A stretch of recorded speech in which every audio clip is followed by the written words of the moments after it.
Welcome to Get Over It, the consciousness transforming podcast for exceptional 21st century living. We have a very fascinating show today. We're going to go to the dark side. We're going to be speaking with Dr. Connie Zweig, and her latest book is Meeting the Shadow on the Spiritual Path, the Dance of Darkness and Light in Our Search for Spiritual Awakening. And you know, sometimes folks, we get all caught up in the light, and we forget that there's an opposite, the shadow. And it's just as important to explore and understand the shadow as it is to explore and understand the light. And Dr. Connie will enlighten us on this more in a few moments. Now, the information shared on Get Over It uses intuitive and pragmatic insight to help you shift your consciousness to break through blocks and release energy that is no longer needed. Yes, we're going to help you let go of the BS that's been holding you back. But you guys know I always ask, are you truly ready to? And by the way, folks, BS is belief system. A bit about me for my new listeners: intuitive since birth. I'm a third generation intuitive with over 3 decades of experience supporting people to break through the blocks along their path. I'm a strategist for personal and professional transformation, revealing cutting edge information that enables you to prosper and thrive. I spent 25 successful years in corporate America as an executive sales professional, and I'm the founder of Healing Visions Ministries and the Northern California Children's Education Network, a 501c3 nonprofit. I provide consultations and healings in all areas of life that heal the mind-body-spirit connection, allowing you to live your very best life. Now, my clients tell me that I keep it real while providing them with accurate information to assist them along their journey as a spirit living a human existence. But they also say, if you really don't want to know, don't ask Monique. My background includes a doctorate in metaphysics, Reiki master teacher, ordained minister, and clinical hypnotherapist. So whether you are stressed, depressed, or possessed, I can help. To find out more about me and the services I offer, go to my website, thismoniquechapman.com. And I invite you to like and follow me on Facebook and LinkedIn. My guest today, Dr. Connie Zweig, is a retired psychotherapist and former executive editor at Jeremy P. Tarcher Publishing, and is co-author of Meeting the Shadow and Romancing the Shadow, and author of the bestseller, The Inner Work of Age, Shifting from Role to Soul, and a novel, A Moth to the Flame, The Life of a Sufi Poet, Rumi. She has been practicing and teaching meditation for more than 50 years. She's a mom, she's a grandma, she's an all-round just wonderful person. And she's a wife too. Don't let me forget about that. And you can check her out at her website, and I'm going to spell it for you: ConnieZweig.com. Again, that's ConnieZweig.com. Welcome, Connie. Hi, Monique. So for some reason, that bio is missing the new book title.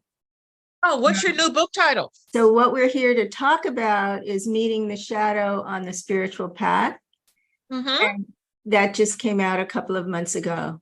Yeah, and I mentioned that right at the top of the show. So we're going to delve right into Meeting the Shadow on the Spiritual Path, the Dance of Darkness and Light in Our Search for awakening.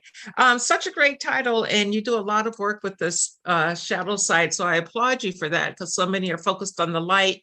They forget that we have a, opposite side. It's important to know who we are in total. So tell us overall why this book. You've written so many books on the shadow work. Why this particular book?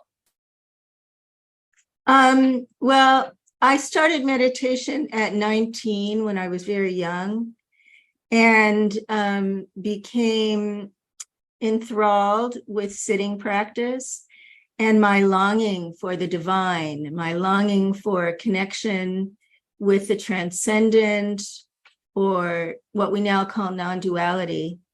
And I spent a number of years in that organization until it began to go bad.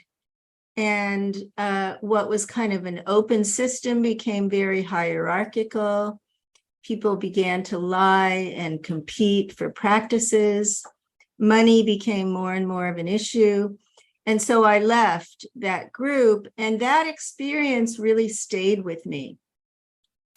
And as I began to explore research spiritual communities today, I discovered how many people are going through similar experiences of religious betrayal, spiritual trauma, and disillusionment.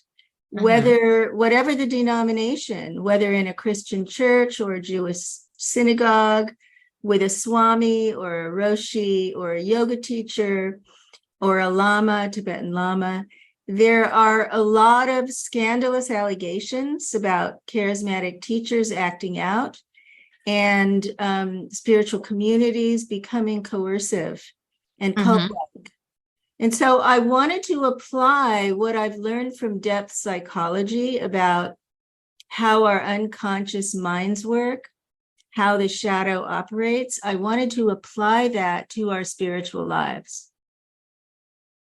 Okay, well, you've definitely done a great job doing this. And I want to ask you this question up front before we delve in a little bit more. Do you separate religion and spirituality, or do you consider them intertwined? Well, religion is very institutionalized in the West, and spirituality tends to be more unaffiliated with lineages or denominations, although there are spiritual people in every religion and religious people in every spiritual tradition, right? So yeah. My focus is not so much on that. It's more on the universal longing or yearning that people feel, whether they're in organized religions or small spiritual groups. There is the soul's yearning for the beloved, is what the poets call it.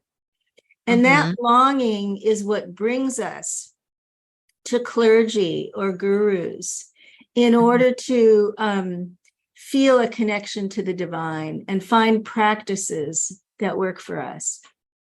Okay, wonderful. I just was wondering if there was a difference, because I make a strong demarcation between the two. Religion is one way and spirituality is another. Now, your book, the underpinnings of it seem to rest on two words to me, and that's holy longing. What is holy longing, and how does it help us? So it's what I was just talking about. It's that restless whisper in us for more, that intuition that knows there's more than the material world. There's more, that I am more than what I do. I am more than my roles. I am a bit of God, spirit, essence, Buddha nature, Christ nature, whatever our language is for this. There is a part of us that longs for that, the recognition of that, and the connection to something beyond ego. And the famous poet Goethe called this the holy longing. Okay. And when you delve in and connect with your holy longing, does it accelerate you on your path, whether you choose the religious route or any other spiritual route? Well, this is very individual.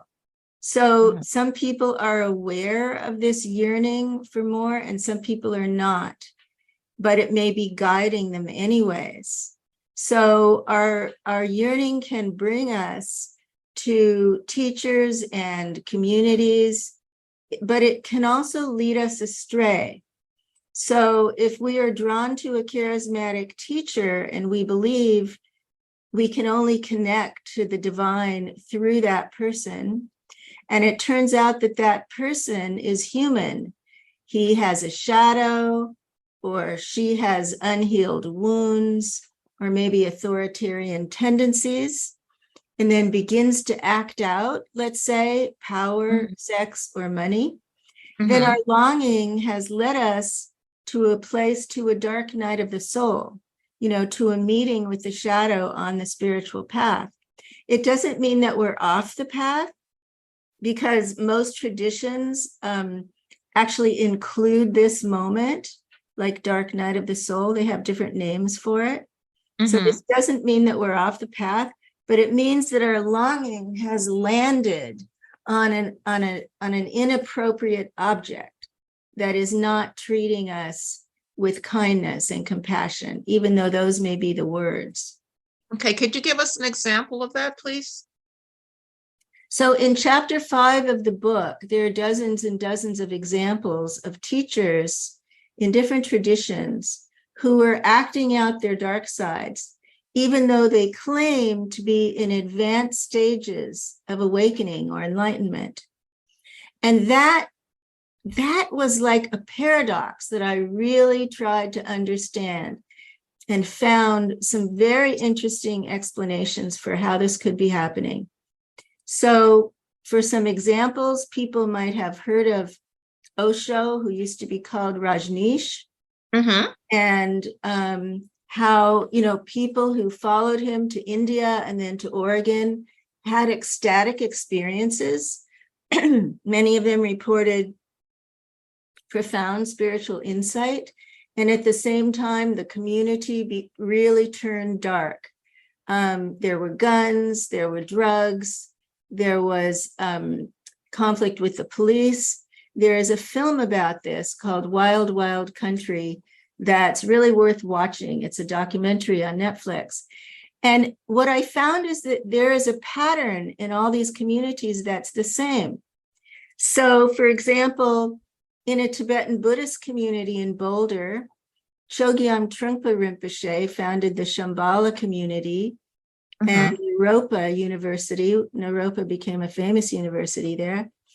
And he was sexually assaulting women, and he was alcoholic. And at the same time, he, like Osho, he wrote brilliant books. Brilliant wisdom was being transmitted, and yet he was living out a lot of shadow material. And then the man who he appointed to be his heir also was sexually assaulting people, knowing that he had AIDS, and actually gave HIV to several of his students. And there are many, many stories like this of people in every tradition who somehow have a spiritual line of development that may be highly refined, and yet get stuck in moral development or emotional development.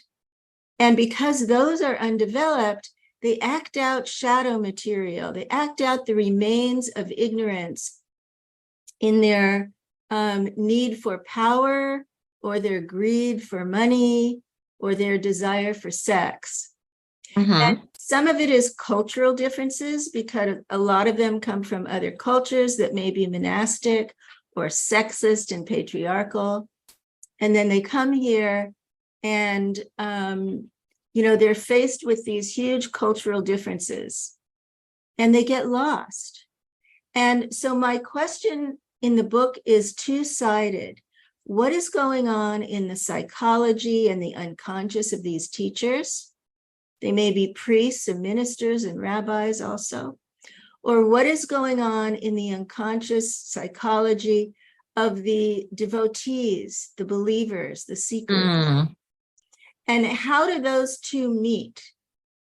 How does the unmet childhood needs in the seeker, maybe the need for belonging, or for an ideal parent, or for love and approval. How do those needs meet up with the teacher who needs to be adored, needs to be worshiped, needs to deny that he's having sex? You know, a lot of them say they're celibate, but they're having sex. Or Right. needs to accumulate Rolls Royces and private jets and so on. So Well, how do those psyches meet? And that was a central question for me. It's remains a central question for me because and this is my, like personal, I guess, wall, if you will. I find it difficult, especially, and that's why I don't go the religious route. When I was 16, I was raped by the preacher in the church. Okay. And then you hear about the Catholics and, the having sex with the kids. If they had sex with an adult, that's their business. But with a child, which is wrong in society altogether, I don't understand how they can justify what they did with it. In my case, it was justified with God forgives. And, I was scarred for life at that point. And so how do people follow that? And then how do people still stay in that same role with other people just believing in them? It's like people take off your blinders or something. I don't understand that. Could you help me, walk me through that in the same vein, helping someone else in the audience? Monique, I'm so sad to hear that happened to you. And it's not that unusual. Yeah. Unfortunately, tragically. Yeah. And it's not only in organized religion, it's also in a lot of these more mystical, esoteric groups that some of this is going on. Bikram, the founder of hot yoga, was a total sexual predator. I mean, there are documented reports of this going on in all these different arenas. So how can I explain this? So some of it, in some cases, is about celibacy and male teachers who are repressing their sexuality, their needs and desires, whether they're priests or swamis or yogis. And some of it is about, that the shadow is anything that is unacceptable or taboo or shameful in that person's psychology. It's not opposite, as you were saying initially. It's only opposite ego. So that we present the ego to the world and we learn what that means. As a child, it means we're kind, we're polite, we're empathic, we do well, we're productive, and so on. And the traits that are shamed or punished go into the shadow. So maybe as an intuitive, about the subtle body and the chakras. So there is shadow material in every chakra. So if there's shadow material in the second chakra, which is about sexuality, in that priest or minister, and he's unaware of it, he is at risk of acting that outside of his ego's control. It can erupt outside of his control. And if he's in a position of authority, especially if he's narcissistic, then he's going to feel immune to consequences. And what happens is that the systems, the institutions are kind of built to protect them and enable them. They don't want to take down the institutions. We've seen this with the Catholic Church since the 1980s now, that they have been basically paying to get rid of these legal cases, hundreds of millions of dollars now since the 80s, and have done nothing to change the system that allowed for all of this childhood sexual abuse to happen. Right? So the same thing happens in these other systems. They don't want to lose their empires. And so the systems act like alcoholic families where the leader / father is narcissistically acting out and abusing someone. The other members of the family or the community are keeping secrets and enabling this person in order to prop up the image of the community. In some cases, the leader is drinking alcohol or with Osho using drugs. And the secret is the glue that holds it all together until somebody has the resilience to move from being a witness or survivor to being a whistleblower and speaking the truth and filing a legal case or speaking out to the press. Until someone is able to do that, all of these secrets are holding the church or the Sangha together. And so this is just like an alcoholic family. And, you know, people who grew up in alcoholic families will unconsciously resonate with the system. It will feel familiar to them. And they may be attracted to it.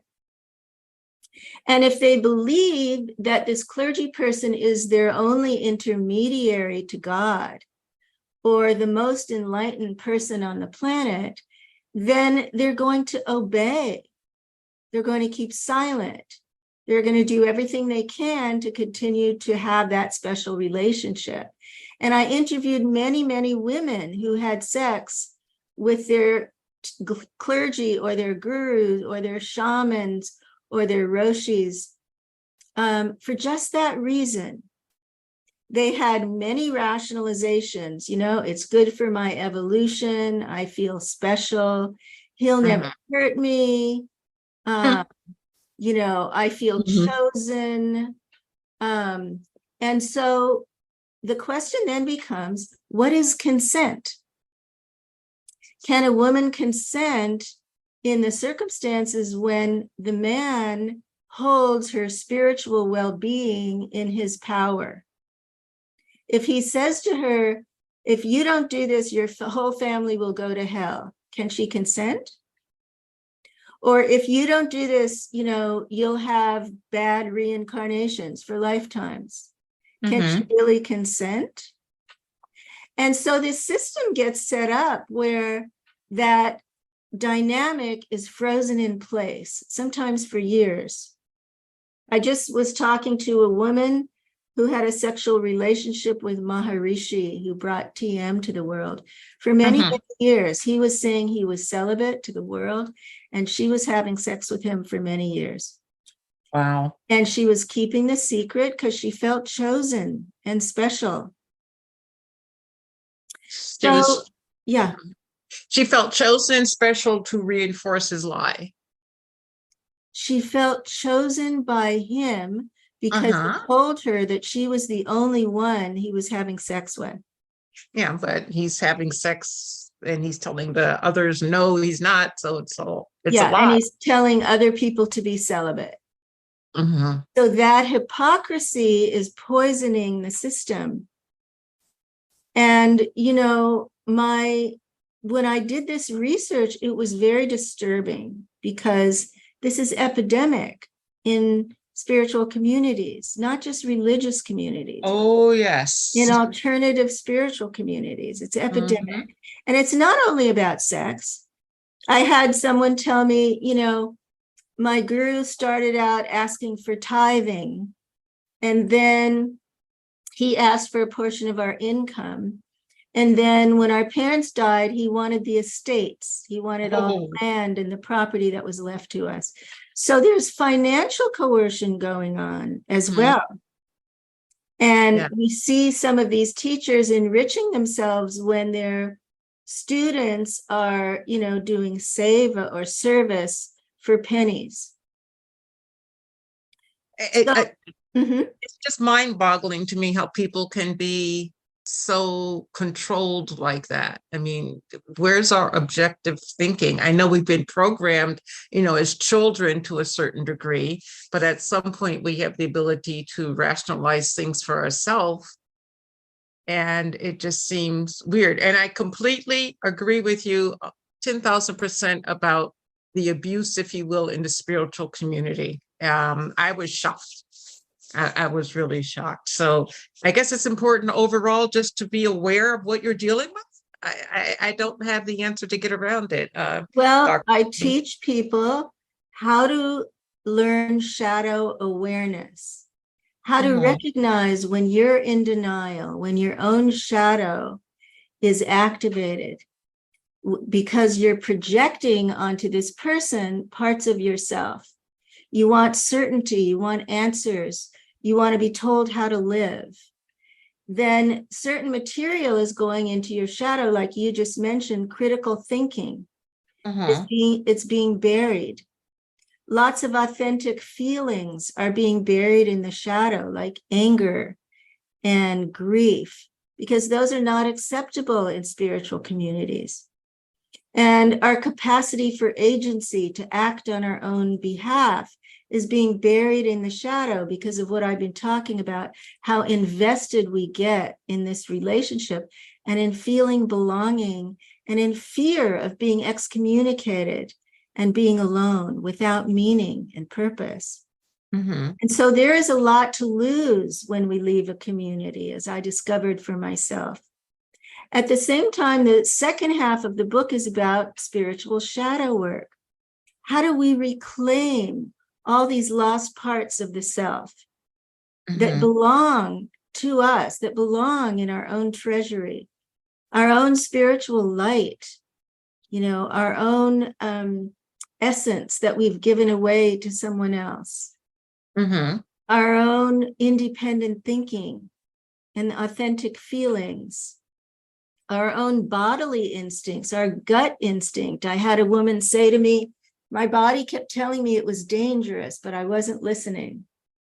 So Ooh. our bodily instincts are buried in the shadow. And so Mhm. we end up in denial and rationalization. I call it spiritual rationalization. People Mhm. say to me, well, he couldn't be doing that or he wouldn't be enlightened. There are just all kinds of ways that people rationalize the bad behavior in order to stay in the community. To get more, I guess, information or whatever. So It's amazing. it's not just information, it's having a place for our holy longing. Uh-huh. So if that teacher is the object of our longing, and we believe that he or she is our salvation or our path to enlightenment, it's very profound. It's a very deep and devotional relationship for many people, Mhm. and so it's not easy to give up on it and leave. And it's not always the answer. Leaving is not always the answer. I mean, I give some examples in the book of people who stayed and really helped to redesign their communities, to reimagine Mhm. them and redesign and rebuild. Mhm. So it's And very individual answers. And for people who might be listening to us and suffering from this kind of betrayal and trauma, there's guidance in the book about how to recover. And I also want to invite people who are interested in reading the book. I'm creating free online groups that are organized by your time zone. And so if you want to send me an email, conniezweig@gmail.com, you can put spiritual shadow work in the subject line and send me your time zone, and I will connect you to other people to read together in community online. They're free and leaderless groups, and do mhm. this work together. And there are hundreds of groups now all over the world that are doing this spiritual shadow work. Well, that's excellent. And I'm glad that you're putting that out there. Now, at the same time that your book, Meeting the Shadow on the Spiritual Path, is out, there is another book that you also have out. I don't have a copy of it, but please tell us the title and tell us about the book, please. Well, in my career of exploring and writing about the shadow, 30 years as a psychologist and people coming to me with their unconscious issues. When I entered my late 60s and began to think about retirement, I was looking for material to read about the unconscious attitudes and beliefs and images that we have about aging. And I couldn't find anything. There was not a single book about it. So I wrote The Inner Work of Age, Shifting from Role to Soul, and explored how people can really detect these inner obstacles that are unconscious and begin to make them conscious, like, say, the inner ageist, the way that we've internalized ageism from our culture and end up hating ourselves and our bodies as we age. So there are different unconscious dynamics going on that will keep us from a fulfilling experience of the later stage of life. And the spiritual work that for me is involved with aging is to begin to shift our identities from role, what we do, to soul, who we really are. And as we begin spiritual practices and find the right contemplative work that fits us and do our psychological homework around cleaning up the past, then we can begin to make this shift in identity, which for me is really the spiritual intention of the new longevity. We have all these extra years now to do spiritual practice and to really move into another level of consciousness. Yes. And, I find it interesting being in that 70-ish, age group, that going from role to soul, when it's happening. It's like this silent but visible awareness in your psyche, and it prepares you, should you pay attention, for what's next. And I'm finding it to be a beautiful experiment. Oh, I'm so glad. Yeah. Well, our time is almost up, but I'd love for you to give us a pearl of wisdom that the audience can take from either this book or just your general knowledge. I think for anyone listening,